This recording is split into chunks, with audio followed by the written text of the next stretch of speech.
প্রবাসী বাংলাদেশিদের ভোটার নিবন্ধন প্রক্রিয়া আরও সহজ করতে উদ্যোগ নিচ্ছে নির্বাচন কমিশন ইসি। নতুন ব্যবস্থায় প্রবাসীদের বায়োমেট্রিক তথ্য সরাসরি আপলোড করা হবে। এতে নিবন্ধন প্রক্রিয়ার একটি ধাপ কমে যাবে বলে জানিয়েছে সংস্থাটি।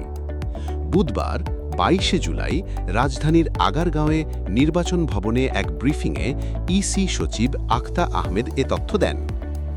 ইসি সচিব বলেন, প্রবাসীদের ভোটার নিবন্ধনের প্রক্রিয়া ছিল 2 স্টেপ।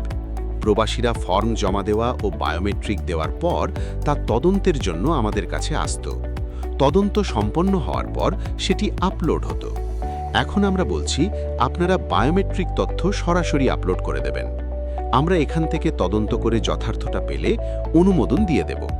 এতে একটি ধাপ কমে যাবে। তিনি জানান, ভোটার এলাকা পরিবর্তনের বা মাইগ্রেশনের আবেদন এখন থেকে সম্পূর্ণ অনলাইনে গ্রহণের সিদ্ধান্ত নেওয়া হয়েছে। এই সেবার জন্য নির্ধারিত সংশোধন ফি নেওয়া হবে। এনআইডি নবায়নের বিষয়ে ইসি সচিব বলেন, 15 বছর পর জাতীয় পরিচয়পত্র এনআইডি নবায়নের ক্ষেত্রে নির্ধারিত ফর্মে পরিবারের সদস্যদের তথ্য দেওয়া বা ফ্যামিলি ট্রি দেওয়ার বিধান যুক্ত করার প্রস্তাব রয়েছে।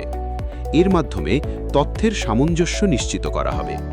তিনি আরও বলেন, জেএসসি, এসএসসি বা অন্যান্য পাবলিক পরীক্ষার সনদে থাকা জন্ম তারিখের ভিত্তিতে স্থানীয় পর্যায়ের কর্মকর্তারা সংশোধনের ক্ষমতা পাবেন। বর্তমানে জন্ম তারিখ সংশোধনের কাজ কেন্দ্রীয়ভাবে করা হয়।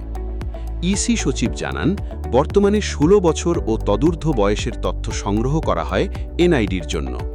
18 বছর বয়সে পৌঁছানোর পর স্বয়ংক্রিয়ভাবে তারা ভোটার তালিকায় অন্তর্ভুক্ত হন।